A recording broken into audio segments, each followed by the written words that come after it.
Je n'ai jamais vu une prisonnière aussi disciplinée, alors que d'autres s'amusent pendant leur temps libre. Elle fait de la musculation à côté. Elle consacre tout son temps libre à l'entraînement, allant même jusqu'à courir sous une pluie battante. Elle impressionne même les gardiens de prison. L'incroyable détermination de cette femme découle d'un désir de vengeance. Elle s'appelle Anna et avait un mari aimant. Il y a 6 mois, ils ont acheté un yacht et sont partis en voyage ensemble. Mais lorsqu'elle se réveille un matin, elle se retrouve couverte de sang. Elle appelle son mari, mais celui-ci ne répond pas. Anna se lève rapidement pour le chercher, mais elle découvre des taches de sang sur tout le pont. Son mari est introuvable, et un petit couteau a été laissé derrière elle, avant même qu'elle ne puisse le ramasser. La police côtière est arrivée, puisqu'elle était la seule sur le bateau avec son mari. Anna a été immédiatement considérée comme suspecte et emmenée au poste de police. Elle engage un avocat pour se défendre, mais celui-ci l'informe que son mari a souscrit une importante police d'assurance. De plus, la police disposait d'un enregistrement de son mari rapportant l'incident. Bien qu'il n'ait pas mentionné le coupable, tout semble accuser Anna d'être l'assassin avant d'aller en prison. Elle a confié son fils à sa meilleure amie, et lui a donné de l'argent pour l'élever. Cependant, lorsqu'elle a essayé d'appeler son ami plus tard, le numéro a été déconnecté. Après quelques efforts, Anna a finalement obtenu le nouveau numéro de son ami, et l'a confronté avec colère à la situation. Son ami tente de la repousser, mais Anna insiste pour parler à son fils. En réponse, son fils a appelé son père de manière inattendue. Il s'est avéré que le mari d'Anna était toujours en vie, et qu'il a raccroché le téléphone, lorsqu'il s'est rendu compte que c'était Anna qui l'appelait. À ce moment-là, Anna a tout compris. Ils ont non seulement trompé la compagnie d'assurance pour obtenir le remboursement,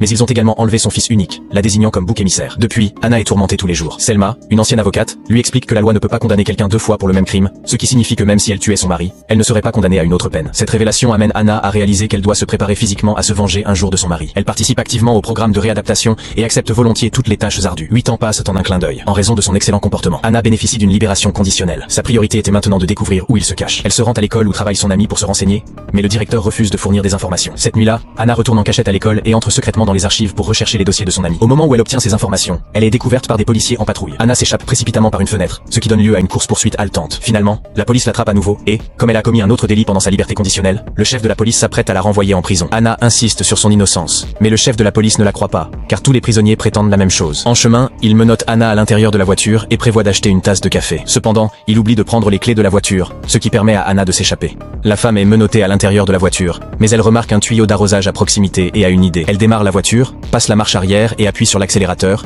utilisant le tuyau pour desserrer la poignée de la portière. Malheureusement, elle ne peut toujours pas l'enlever. À ce moment-là, le chef de la police se rend compte de sa tentative et brise la vitre de la voiture. Dans un moment critique, Anna appuie à nouveau sur l'accélérateur. Bien que le chef de la police parvienne à monter dans la voiture au dernier moment, celle-ci perd le contrôle et plonge dans la mer. Tout le monde à bord est abasourdi alors qu'il risque de se noyer. Le chef de la police n'a d'autre choix que de libérer Anna de ses menottes. Profiter de la situation. Anna prend son arme et nage rapidement vers la surface. Le chef de la police, déterminé à ne pas la laisser s'échapper facilement. Il en est de même lorsqu'ils sortent tous deux de l'eau. Anna assomme le chef de la police avec la crosse de l'arme et réussit à s'enfuir avant l'arrivée des autres policiers. Anna, sauvée, fait de l'autostop pour se rendre chez sa mère. Apprenant le calvaire de sa fille, sa mère déterre une boîte contenant toutes ses économies. Elle remet l'argent à Anna pour se venger. Cependant, le mari d'Anna a changé d'identité et elle ne peut trouver une solution qu'auprès de sa meilleure amie. Elle fait semblant d'acheter une voiture chez un concessionnaire, utilise le numéro de sécurité sociale de son ami pour se renseigner sur son crédit et réussit à obtenir du gérant l'adresse actuelle de son ami en prétendant qu'il s'agit d'une vérification de crédit. Anna se précipite à l'adresse, mais c'est un inconnu qui ouvre la porte. Elle demande à la femme où se trouve sa meilleure amie, mais la femme ne sait rien. C'est la vieille dame voisine qui l'informe que son ami est mort dans un accident de voiture il y a 3 ans. Le mari d'Anna a pris l'argent de l'assurance et a disparu avec leur fils. Pour confirmer la vérité, Anna consulte les articles de presse de l'époque et vérifie la mort de son ami. Cependant, elle a toujours l'impression que quelque chose ne va pas. Si son mari a pu simuler sa propre mort pour frauder l'assurance, il serait capable de tuer son ami pour la même raison. Un tableau dans la maison de son ami, vu dans le journal, attire son attention. Anna retrouve alors le propriétaire de la galerie et insiste pour acheter ce tableau. Le propriétaire ne peut l'aider qu'en effectuant une recherche et trouve rapidement des informations sur son mari. Lorsque le mouton de la police arrive, Anna a déjà disparu. Elle se rend dans la ville où se trouve son mari et découvre qu'il a non seulement changé de nom, mais aussi ouvert un hôtel. Une fois à l'intérieur de l'hôtel, elle apprend qu'une fête pour célibataires est organisée ce soir. Anna se rend dans un magasin de vêtements, choisit une robe et réussit à se fondre dans la fête. Enfin, elle se retrouve face à face avec son mari qui l'a piégée.